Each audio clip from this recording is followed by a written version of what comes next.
Hey everyone, welcome back to my channel. If you're new here, my name's Danielle and I like to make videos related to autism.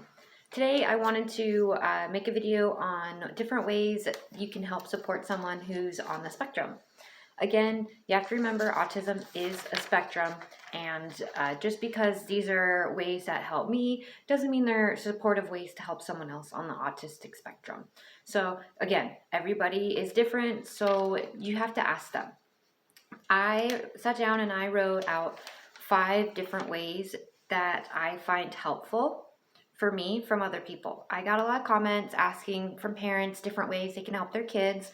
So I sat down as someone who is on the spectrum and also someone who's a parent, and I tried to look at it from both angles and come up with examples and different topics on things to help. So I came up with 5 things. I hope these things help you.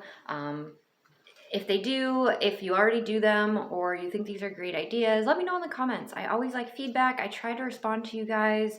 It helps me know what I need to do for future content. So let's jump right in today and go over these 5 things. So number 1 is ask. Ask us what we need. A lot of people on the spectrum have a hard time communicating, and asking for help is something a lot of us don't like doing. I find that I'm already a burden on society, is how I feel, and I don't like asking for help. When someone asks or just can see that I'm struggling and they volunteer that help, it takes that overwhelming weight off my shoulders. And I don't know why I have such a hard time asking for help. It's not hard to say, hey, can you help me with this, please? I mean, that's super simple, but I have a hard time doing that. Number 2 is let us set our own expectations. We know our limits. We know what we're capable of. We know when we just can't do it. And having someone there pushing us, giving us, that high five, that little pat on the back, it's great. It's awesome to have someone there to do that. But when we are being pushed and we know we either need, I call it a timeout, a little 15-minute break, or we know that if we just keep going, we're not going to do that. Don't push us. We're not like neurotypical people. Sometimes we just need to set our own pace, and this is important for us. Let us do that and support us. We have end goals too. The end goals might be the same as your goal. It just takes us a little bit longer to get there than most people. So number 3, please be patient with us. This kind of goes along with number 2 and number 1. Be patient with us. I know that sometimes we're a little bit quirky, we're a little bit different, we're shy, and we have a hard time. We have a hard time, especially when we are working out problems or we're in a big social group. It's hard, and being patient is extremely important. So here's an example. I love examples, and I love that I have examples of my own. So we were out in the supermarket, and we went to a new store. I'm used to going to Albertsons. All the aisles are the same. I know where everything's at, and it's just super simple. I go here, done, checkout. I know that the checkouts are on the left side of the front store. Everything's good. But we went to a new store, and I couldn't find anything. It was Albertsons, so I was hoping the floor plan was similar. No, it's not similar at all. It's not similar. Everything's everywhere. So I asked my roommate, we went shopping for the house. I was like, please be patient for me. There's a lot of people here. Like, I'm overwhelmed. So that was extremely important. And again, set my own expectations. I knew I was going to be overwhelmed, but I needed things for the house. So I had to go. And it was awesome. They were patient. It was perfect. Number 4 is, at least for me, asking questions is how I understand the world. Little kids always ask questions. Why? They always go through this why stage. And I feel like kids do this because they're learning. They just want to learn. Everything is new to them. A lot of parents get annoyed with this stage. Well, I kind of never really outgrew it. If you like me, if I like you, a lot of people like me, but that's all right. But if I like you, I'll ask you questions. I will talk your ear off a lot, and a lot of it's asking questions because that's how I learn. I learn from asking questions.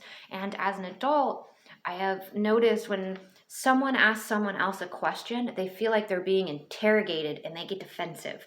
And I've come to realize, as an adult, is when I ask my questions, I need to think about the way I word them beforehand, because I don't want someone to think I'm prying into their life or I'm being intrusive, because again, I'm not good at small talk.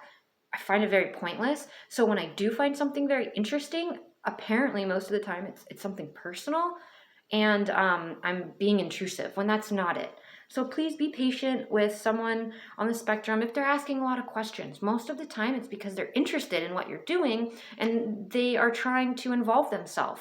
They're trying to act like they're interested because they are interested, and this is how a lot of people on the spectrum are. Number 5 is let us recover.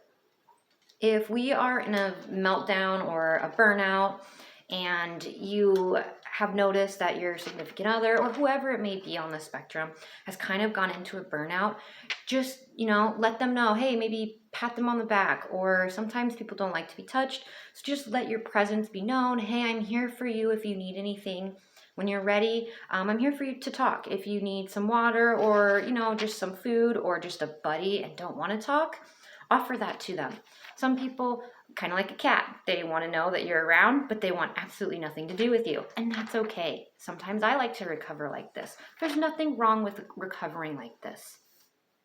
After someone comes out of their room or decides to get off the couch after their burnout, or however someone recovers and they finally do start opening up, don't bombard them with questions. Let us come to you, and we'll let you know. Just say, hey, I'm here for you if you need me.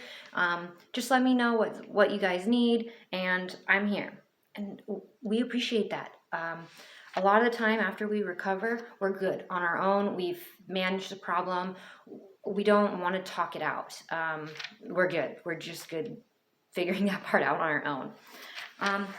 If any of these sound helpful to you, parents, as in trying to help out their kids when they have meltdowns, or significant others, or even if you're on the spectrum and you know of more than 5 things, because I know there's hundreds of things out there to support autistic behavior, autistic children, parents. Stemming is a big one. There's a whole bunch of fidget toys. That's a good way to support yourself. If you are in an uncomfortable situation, you can tell I'm on a chair that actually rocks, because it's really the only way I can sit still for a long period of time. Don't forget to subscribe and like these videos of mine, comment. I try and just make these because growing up was really difficult, not understanding the world. And I felt like I didn't have a support system. My family was there for me, and my mom was always there for me, but they were always there to help me pick up the pieces of my life that I ruined, versus there to support me and try and better my mental health, on getting answers on why I was having such a hard time just living life, when life's not that hard. Life's really beautiful and enjoyable, and with the proper support, it's awesome. And I hope through these videos I'm able to help any other women or girls, mostly, with being diagnosed autistic. So again, comment. I can't wait to do more videos. I'll talk to you guys later. Bye.